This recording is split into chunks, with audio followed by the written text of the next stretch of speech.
Shalom Bapak Ibu sekalian. Sebelum kita mendengarkan renungan malam, mari kita tundukkan kepala, kita berdoa. Bapa di surga, dalam nama Tuhan Yesus, kami mengucap syukur dan berterima kasih atas segala kebaikan-Mu, sehingga kami boleh tiba di penghujung malam hari ini. Sebelum kami beranjak untuk beristirahat, kami ingin mendengarkan sabda Tuhan yang akan menjadi penguatan dalam kehidupan kami. Dalam nama Yesus kami berdoa. Amin. Bapak Ibu Saudara yang dikasihi oleh Tuhan, Matius pasal 17 ayat 14 sampai dengan ayat yang ke-21 menjadi pembacaan firman Tuhan untuk kita pada malam hari ini. Di atas judul Yesus menyembuhkan seorang anak muda yang sakit ayan. Ketika Yesus dan murid-muridnya kembali kepada orang banyak itu, datanglah seorang mendapatkan Yesus dan menyembah, katanya, "Tuhan, kasihanilah anakku. Ia sakit ayan dan sangat menderita. Ia sering jatuh ke dalam api dan juga sering ke dalam air. Aku sudah membawanya kepada murid-murid-Mu, tetapi mereka tidak dapat menyembuhkannya." Maka kata Yesus, "Hai kamu angkatan yang tidak percaya dan yang sesat, berapa lama lagi aku harus tinggal di antara kamu?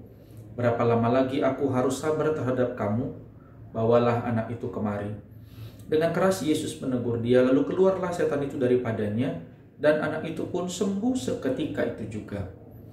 Kemudian murid-murid Yesus datang, dan ketika mereka sendirian dengan dia, bertanyalah mereka, "Memang kami tidak dapat mengusir setan itu?" Ia berkata kepada mereka, "Karena kamu kurang percaya. Sebab aku berkata kepadamu, sesungguhnya sekiranya kamu mempunyai iman sebesar biji sesawi saja, kamu dapat berkata kepada gunung ini, pindah dari tempat ini ke sana. Maka gunung ini akan pindah, dan takkan ada yang mustahil bagimu. Jenis ini tidak dapat diusir, kecuali dengan berdoa dan berpuasa." Bapak Ibu Saudaraku yang dikasihi oleh Tuhan, dari teks ini kita belajar bahwa ternyata pertama, iman itu bukan sekedar pengetahuan. Beriman bukan sekedar mengetahui tentang berbagai macam teks-teks yang ada dalam kitab suci. Itu makanya pengalaman para murid juga mungkin pernah kita alami dalam kehidupan kita masing-masing. Misalnya ada orang datang kepada kita, minta supaya didoakan karena kita orang Kristen. Lalu kita berdoa, namun ternyata doa kita tidak mendatangkan kesembuhan bagi orang yang datang minta untuk didoakan. Lalu apakah lewat peristiwa itu kita bisa berkata bahwa doa orang Kristen tidak lagi manjur, tidak lagi ampuh? Kondisi yang dialami oleh para murid-murid dalam teks ini ketika ditinggal oleh Yesus naik ke bukit juga seperti itu. Mereka tidak mampu menyembuhkan seorang anak yang menderita penyakit ayan dalam teks ini.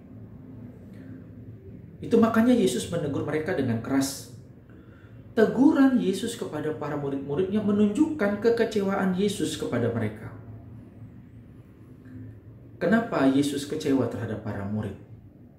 Karena ternyata Yesus sudah memperlengkapi mereka dengan kuasa untuk mengusir setan dan menyembuhkan penyakit, tapi mereka tidak menggunakannya. Dan selain itu juga Yesus sudah mengutus mereka untuk memberitakan kabar baik. Tapi mengapa mereka bisa gagal dalam hal ini? Masalahnya adalah terletak pada iman para murid yang terbatas pada kehadiran Yesus. Sekali lagi, kegagalan ini disebabkan salah satunya adalah karena iman para murid hanya terbatas pada kehadiran Yesus. Kalau Yesus hadir,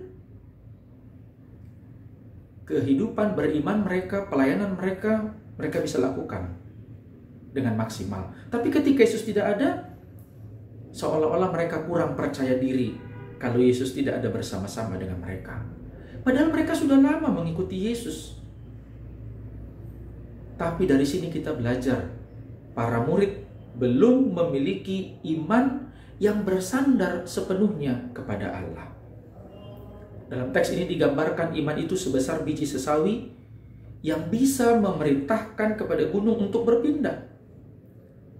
Persoalannya adalah bukan terletak pada besar atau kecilnya ukuran iman itu, tetapi kepada siapa iman itu didasarkan.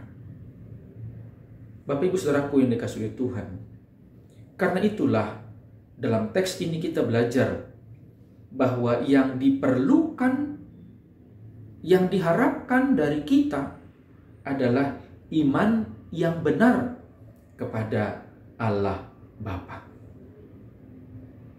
Maka yang menjadi perenungan buat kita malam hari ini adalah siapakah yang menjadi sumber kesembuhan yang kita harapkan dan yang kita imani dalam hidup kita?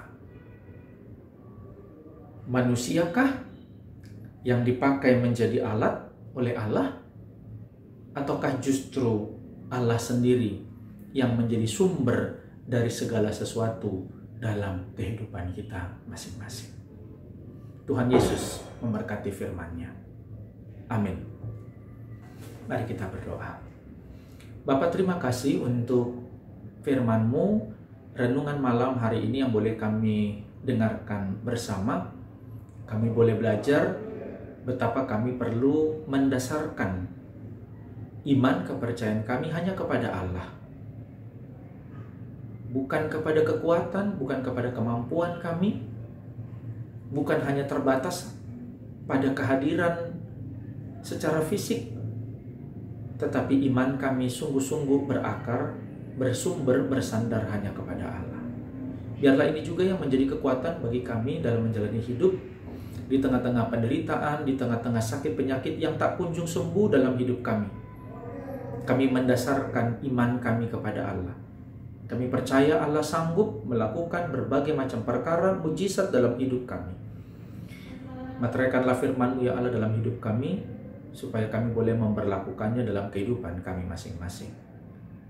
Dalam nama Tuhan Yesus Kristus, Tuhan dan Juru Selamat kami yang hidup, kami sudah berdoa. Amin. Selamat malam, Tuhan Yesus memberkati kita sekalian. Shalom.